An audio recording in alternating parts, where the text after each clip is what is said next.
Hey everybody, welcome back to another episode of Intentional Improvement. I have an incredible guest here with me today.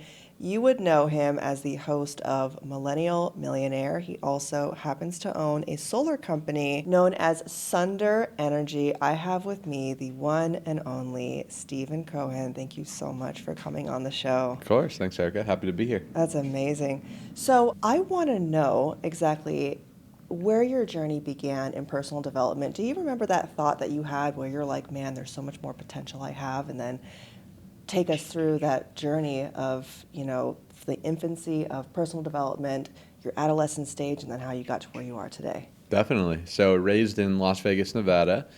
Pretty average, mediocre upbringing. Both my parents combined never made more than $40,000 in a year. My mom was a school teacher and my dad was a security guard. So growing up, I never really had anyone around me that was doing big things. I thought the only way that you're successful is if you were a doctor, a lawyer, a heart surgeon, or if you grew up in some type of wealthy family. And that was really my programming up until college. I remember going to college because at the time I thought that the only way that you can be successful and actually have a decent career is if you go invest into this educational system of college. So I ended up being the first person to go to college in my family out here in UNLV. Did that for a year, but I never really could get passionate about the school books. Something just didn't really resonate with me. I was spending more time partying and chasing girls than I was actually caring about algebra or geometry or English 104. So I remember sitting there in my business class because I was going to school for business, which is a pretty broad major when you don't know what you want to go to school for. And I remember my teacher, bless his heart, my business professor, making $60,000 or $70,000 a year teaching me how to make a business. Now, I was never the smartest person in the world, but one thing I did realize from a pretty young age is if you want things in life, you need to learn from people that actually have those things. You wouldn't take advice from someone who has been divorced 3 times on how to have a successful relationship. Mm-hmm. It's the same true. You shouldn't take advice from people about finances and being successful if they're not actually living it in their own life. So I knew from an early age that I needed to get around people that were winning and that had a different worldview and paradigm from what I was used to. I don't know if it's when the student is ready, the teacher will appear, or if it was luck or some type of universal giving, but my buddy hit me up about this entrepreneur network marketing thing when I was 22 years old. I remember he told me that there's these young kids making all this money from their smartphone, being able to travel the world and do all the things. And I didn't really know too much about it, but I was always super open-minded. So I basically was open-minded, I trusted him, and that led me into my 13, 14-year journey of personal development. I remember joining this network marketing company. At the time, it was energy drinks, a company called Vima, which a lot of people thought was a pyramid scheme at the time, which actually turned out to be not the greatest company, but it taught me so much about life. It taught me about communication and sales and personal development. I started reading books for the first time. I started learning about different spiritual laws of success and really just starting to reprogram my mind from my old mediocre worldview to actually believing that I could accomplish something outside of the traditional system of going to school and working a job and working your way up corporate America. That opportunity led me to direct sales, which I got introduced to in 2015. And because of the skills and identity that I gained during that experience, I got some pretty quick success, and that led to a 10-year journey in direct sales, and then we launched our own company 5 years ago. So to answer your question, I think being introduced to information, I do believe information changes situations, and the right people where they were actually winning in life, from my perspective of winning, not clocking in, clocking out, being happy, being healthy, and having enough money where money wasn't necessarily their main focus anymore. There is so much to unpack there. So I want to talk about your mindset that you had as you were moving into this new venture. So it sounds like you have an abundant mindset. Most of the time. Most of the time. So you have an abundance mindset. You guys are in this career field together. Have you ever been around somebody who has a scarcity mindset, and has that kept them from evolving to the next level? Whereas it sounds like at the time you have this abundant mindset, you're open-minded, and you're willing to push forward to grow. Does that scarcity mindset prevent them from moving to the next level? Totally, 100%. And I would even say with myself, if I'm being honest, there's times where I'm operating out of abundance, and there's also times where I'm operating out of scarcity. And as much work as I try to do to catch when I feel like I'm projecting scarcity, when I'm thinking about something that I shouldn't be thinking about, when I'm focusing on what I want, but I don't believe I can get there, those are times where I feel like I go into scarcity. I think we all kind of go through this scale of abundance and scarcity throughout different times, different seasons, different months, years, and times in our life.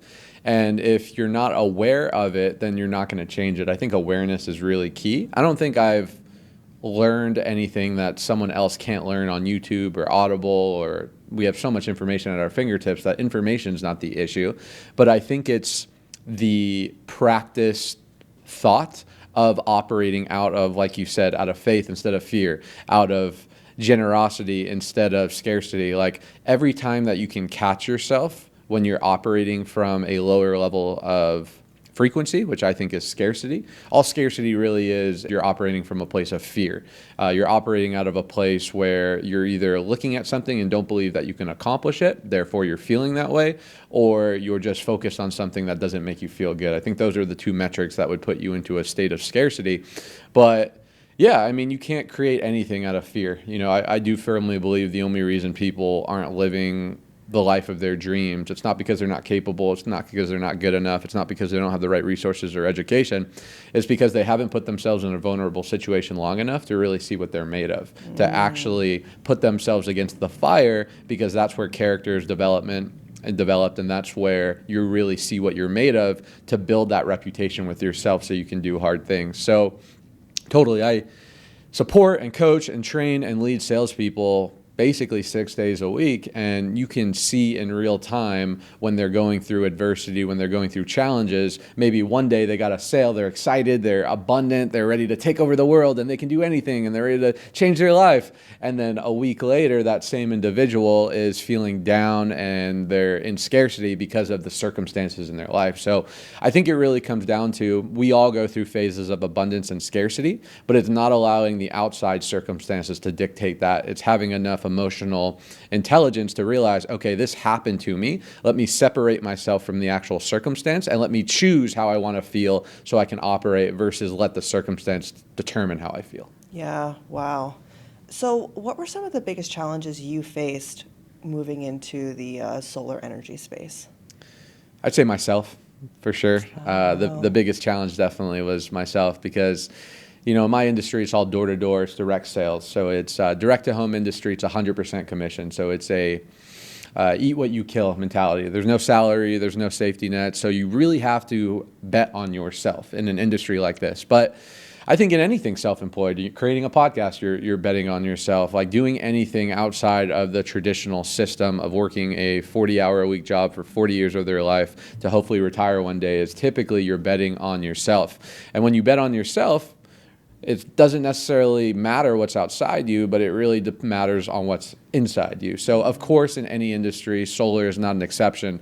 There's ups and downs, there's challenges. Solar is very dependent on what's going on in the legislation, and there's lots of subsidies that are attached to it. And we're dealing with like massive utility companies and these publicly traded companies. So there's always a problem, a challenge, a change that is happening over the last 10 years. I've dealt with many of them, but it really just boils down to, it's nothing outside of me. It's not the circumstances, but it's how you respond to the circumstances. I think in any industry, any successful person, anyone that's accomplished anything big, it's not because they haven't had problems, it's because they've learned to become bigger than those problems. There's a quote I love, it's, "Don't wish it was easier, wish you were better." And that's from Jim Rohn, and I think that's such a great frame to have, because there's going to be challenges in anything that you do, right? I could name with my fingers and toes so many challenges and ups and downs and moments where I wanted to quit, even when I quote unquote made it and I made $1 million, or I created my first, 7-figure income. There were still times after that I was like, maybe I should just go work a normal 9 to 5. Maybe it'll be easier. Maybe I should just conform. So it never stops. It doesn't matter how high you climb on the ladder of success. It's more about when those things come, are you going to have enough awareness in order to overcome that and look for the growth in it? Because with every adversity comes the seed of an equal or greater opportunity. So are you going to look for that seed, or are you going to focus on what's not working and the challenges and the problems? So too many to count, but ultimately I think it just came down to when I was in the valleys, when I was in the pit, when I was slumping, when I wanted to quit and the challenges were bigger than my faith, it wasn't because of anything external, it wasn't their circumstances, it was simply because I wasn't doing the things that I needed to in order to overcome the outside circumstances. Yeah, I love Jim Rohn. He has a quote where he says, "It's not the direction of the wind, it's the set of the sails, so set them properly." Boom. It's good. It's good. You know, I can relate to that because I'm in real estate. So if I don't hunt, I don't eat. But I love the hunt. I think the hunt is what keeps me going. I think it's just that big dopamine hit. And so I understand, just like your sales guys or, you know, people working in your company, I understand that roller coaster. But there's nothing more fun. Yeah, and I think it's like bred into us from thousands of years ago. You know, if you didn't go out and support your family and go kill your food and go make sure you have shelter, like you didn't survive and you didn't eat. So I think it's been bred into us to go pursue things, to go accomplish things. And I think in 2025, there's so much of that going on where we have access to social media, we have access to YouTube and Instagram. So more than ever before, we're getting blasted by all this stimulus with all this motivation and inspiration and, you know, 18-year-old kids making crazy money where 20, 30, 40 years ago, we didn't have access to that, which comes with its own challenges. But I think more now than ever, there's more opportunity for people to feel that level of dopamine and actually go build something on their own versus conform to a 9-to-5 that they don't believe in. But it's not a matter of resources. It's a matter of being resourceful and actually taking action on this abundance of information that we have. Yeah, yeah. Oh my gosh, so much to unpack. Like, That's good. I wish I would have had checklists so I can talk about everything he's talking about. So I'm opening up a program to teach women how to build a business using social media as the biggest platform to market. And a big thing I'm hearing from women is they're afraid to leave their jobs for something that's not even guaranteed. And I'm like, well, nothing's guaranteed. You're not guaranteed to wake up tomorrow. And you know, a lot of them feel that they're stuck or depressed. And I'm like, because you're not creating, or you're an artisan by nature. So if you're not creating and giving value, you feel hopeless. So when you feel hopeless, you need to get helpful. What would you say to the person that wants to break away from their chain and start creating a life for themselves and jump in to a business like ours and start working for themselves? I would say it's hard, if I'm going to be fully honest. I'm very lucky, fortunate, and grateful that I kind of got exposed to this type of industry at an early age. I got into this when I was 22 years old, so I didn't have much things holding me back from really fully surrendering to the opportunity, whether I succeeded or failed. I have lots of friends who, when I was on this journey, were doing other things and they didn't prioritize it for whatever reason, and now they're married with a mortgage and they have kids and they have these responsibilities.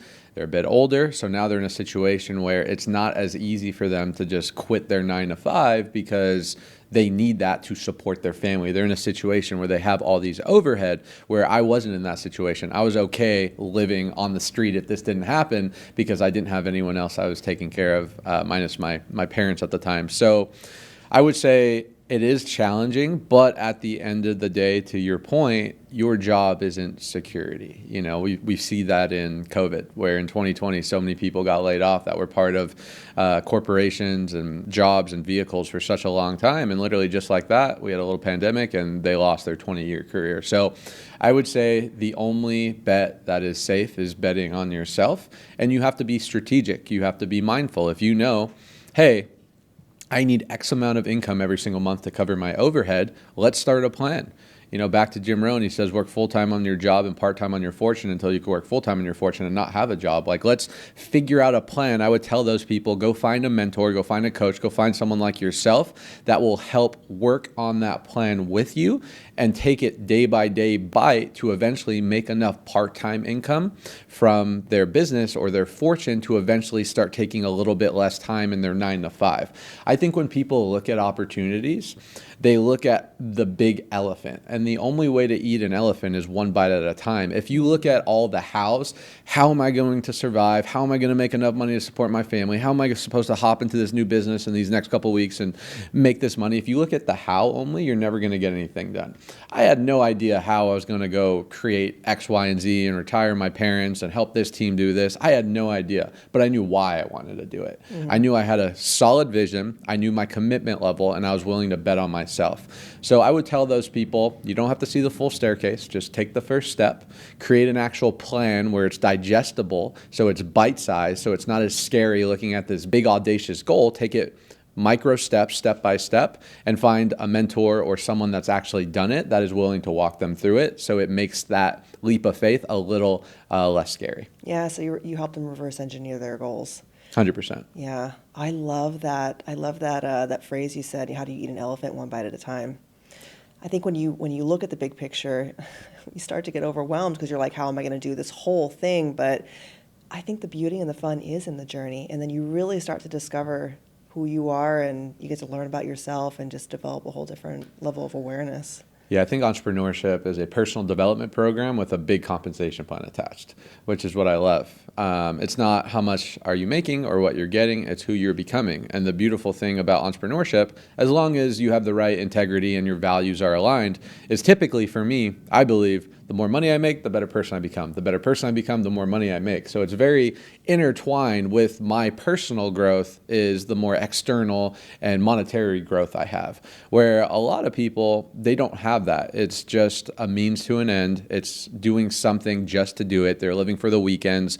They're stoked for that 1 or 2 week vacations, which is sad because we all know regret is probably one of the worst things in life, and you don't want to be that 60, 70, 80, 90-year-old that is looking back at their life and being sad because they had that dream of creating that nonprofit, or they wanted to travel to X, Y, and Z, but they didn't have enough time freedom, or they wanted to start that business and never did.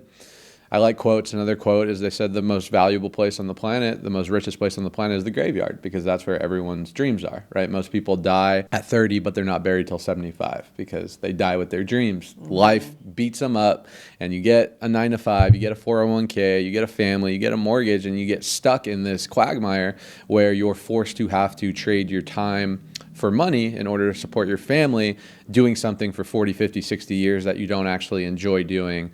And I think it's very unfortunate. So that's why I love what I do. And I'm sure you love what you do because, yes, the opportunity and the vehicle that I use is solar sales.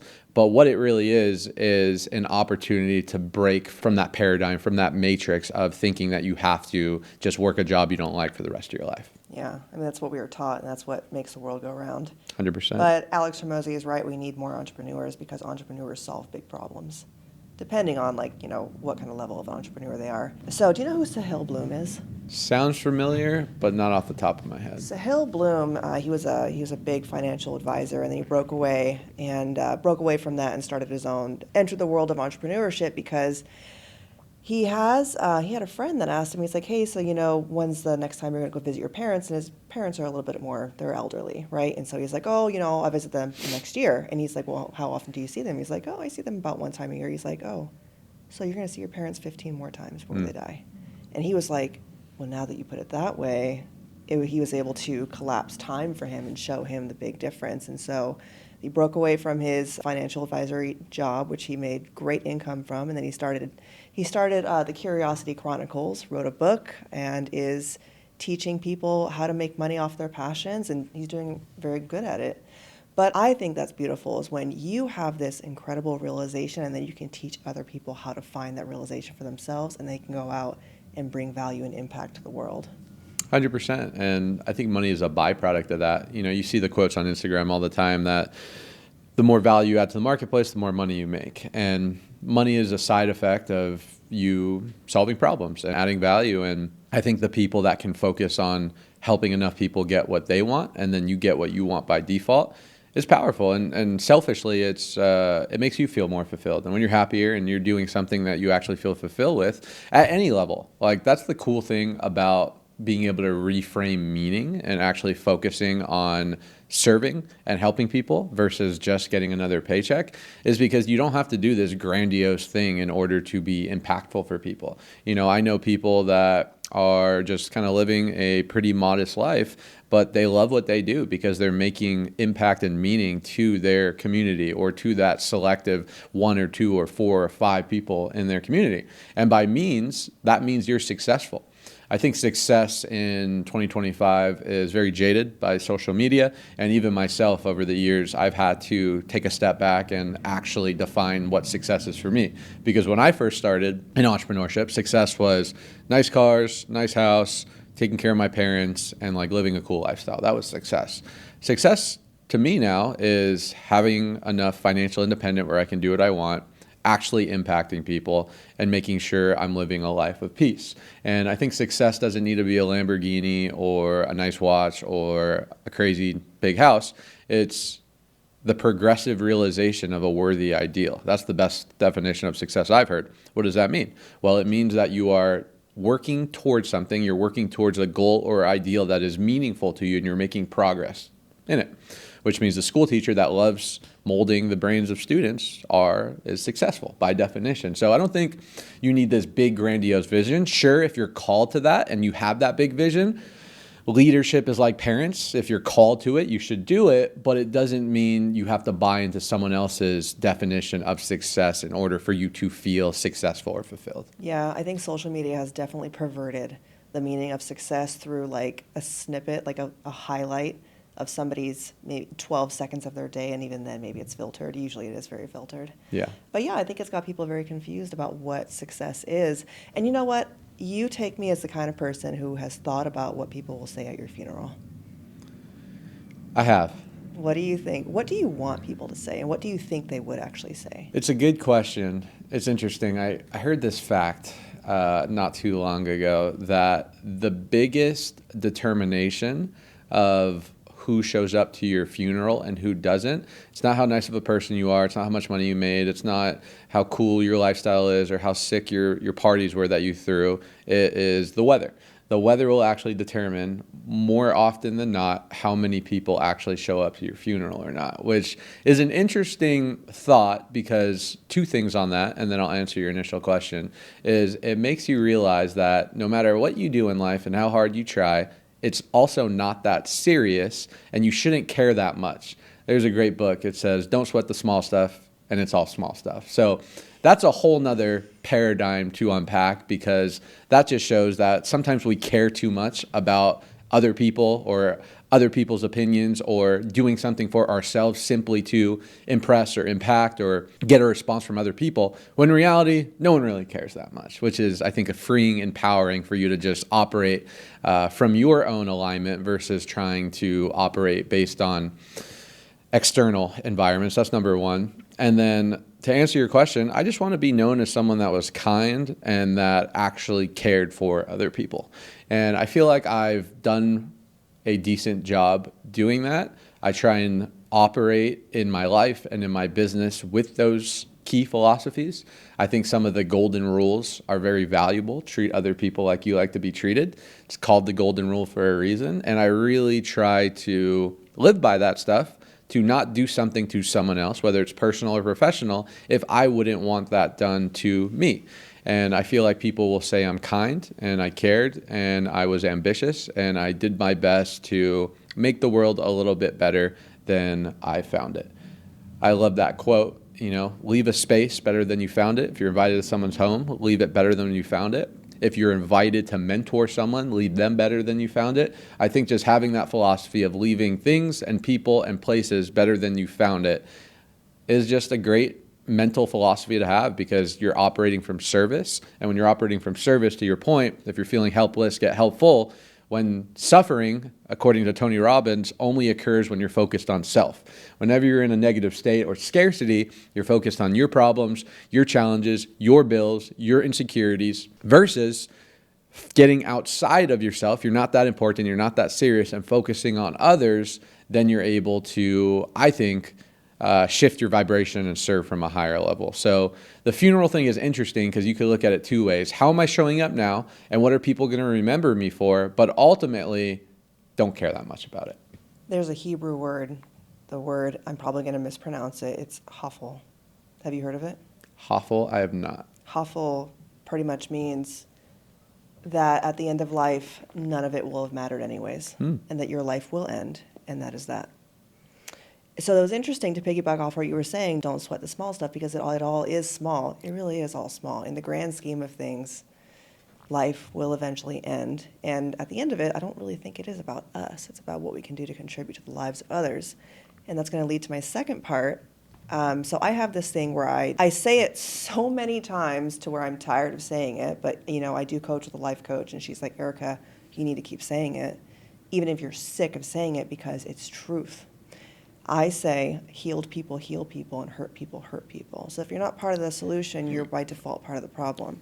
So if you're not out there impacting lives in a positive way, you're making people sick because you're not healing that one wound. I think you are the kind of person that wants to heal people because you're obviously a healed person. Have you always been a healed person, or was there a point in time where you were not? It's a great question because growing up, I would say we're defined by our childhood up until the point where we can start recreating our thoughts and our worldview. So I think up until 18 or 19, I wouldn't say I wasn't healed, but I definitely had a lot of limiting beliefs and challenges and baggage that I inherited from our family. I think everyone has that. I don't think anyone has a perfect family. I think as much money as you have or as good of a parent you try, there's always going to be challenges and adversity and things that you grow up with that as you get older, you need to choose, okay, are these my beliefs? Are these my parents' beliefs? Is this beliefs that serve me? Is this a worldview that serves me, or are these not? So for me growing up, I had a ton of insecurities. I was the type of person that would walk into a room and care more about what other people thought about me versus walking into the room and caring what I thought about them. And for a really long time, I was shy and timid and scared of the world and had a very pessimistic worldview about what I could accomplish. With that being said, though, I always had unconditional love with my family, which I'm very grateful for, because growing up, I never pursued that. I always knew that I was enough and that I was whole. I just needed to equip myself with more tools and shift the way that I looked at things a little bit. So totally, I transformed my life, I feel like, as I got older and started to develop and surround myself with different people and choose to adopt different philosophies and different perspectives on things away from what my family used to have. So I think, to answer your question, I definitely healed myself. Maybe not like spiritual healing, but social healing. And a lot of the growth that I went through, I'm very grateful for, because you don't value things that are given to you for free. That's why you shouldn't give books to people, because they're not going to value it. They're not going to read it. You have to invest, whether that's actual financial resources, your time, your energy, sacrifice in order to appreciate things. I invested a lot of time, energy, sacrifice in order to become the person that I am today, socially and spiritually. Therefore, I feel like I appreciate it more and I'm able to transfer that to another person versus someone who maybe was born charismatic or born with a lot of money. They might not appreciate their gifts as much or not even be aware of them because they didn't have to work for them. Therefore, they may not have that same ambition to go and share them. So I do agree with you. I think heal people heal people. I think hurt people hurt people. But I also think that you could always choose which you decide to subscribe to at that moment, but you need to be aware of it. Yeah.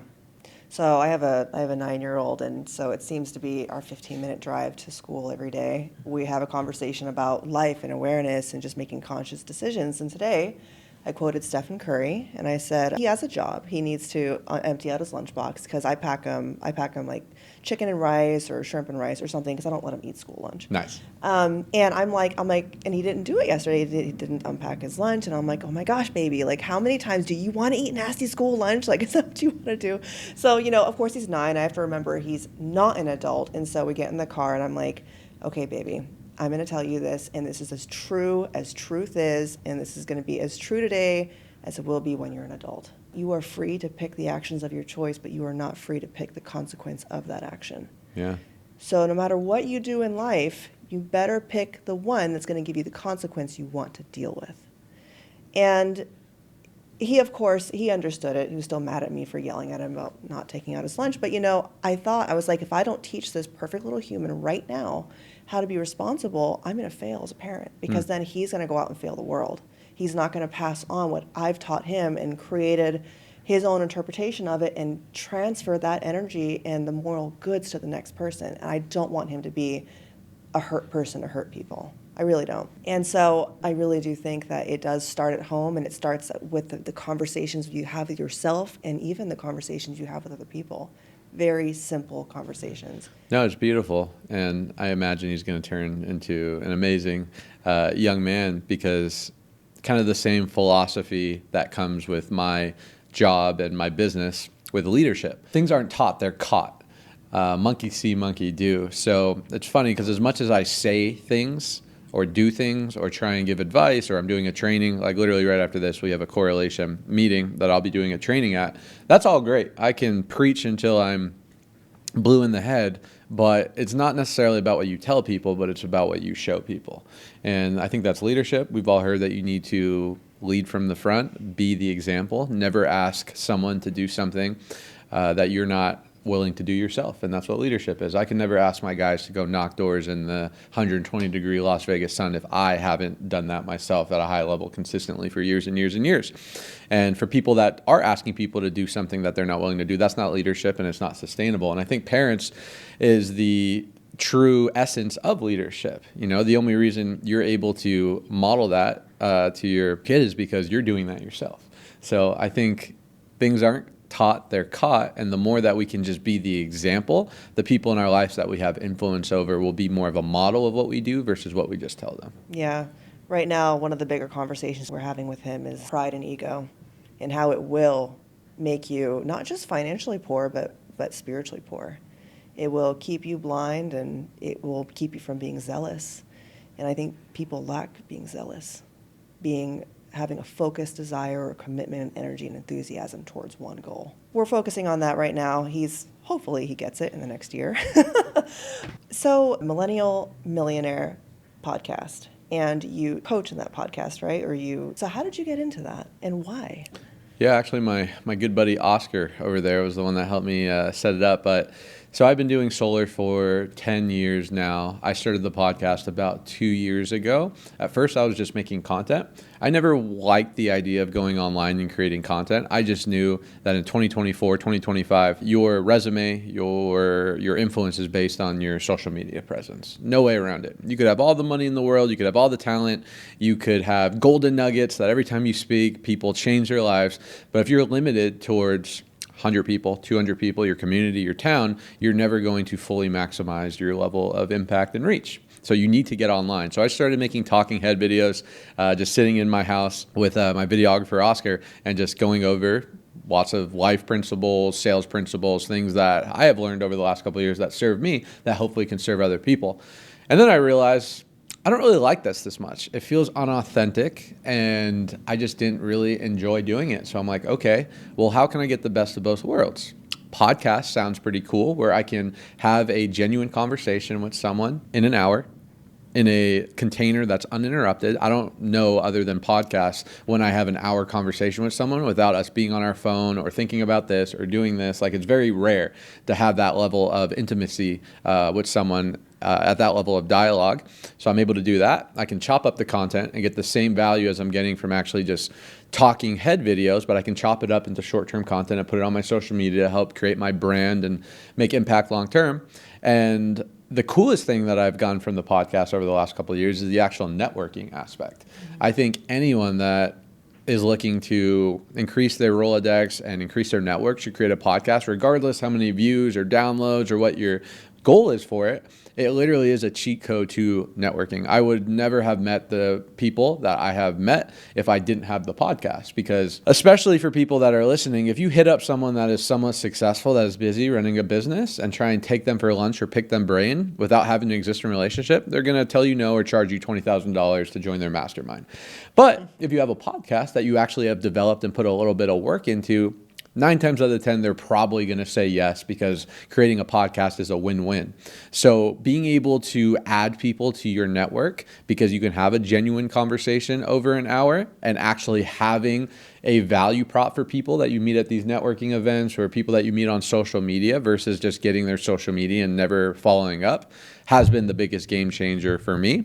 I don't really have a vision or a goal to become the biggest or the best or top 10 or anything like that. I just am adding value. I enjoy it. I'm increasing my network, and whatever it turns into, it turns into. What do you hope to leave with these young minds who are in your group and learning from you? I think just an example that you really can create whatever you want in life, right? That sounds fun to say, but like, are people actually living that life? Do they have the time freedom? Are they enjoying their life? Do they have a good relationship with the people around them? Are they living in integrity? Do they have enough money where it's not the primarily focus of what they do every single day? I think just showing people that you could be an average person and get above average results. Because that was me. I was super average. If I was betting, if people were betting on me in order to be successful out of my high school class or even my fraternity, I probably would have been like a plus 3,000 underdog. Like, it wasn't super expected. Even my parents didn't really believe much in me in terms of creating something like this. So to show that anyone can make it happen, if you have the discipline, the commitment, and the teachability index, are you willing to learn? Are you willing to change in order to become the person and get the things that you want?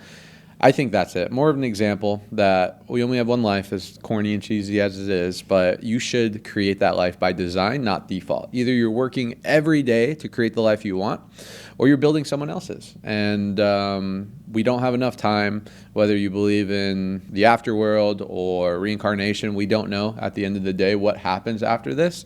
So money and circumstances and constraint, if you don't work intentionally and design it, you're going to be stuck for the rest of your life.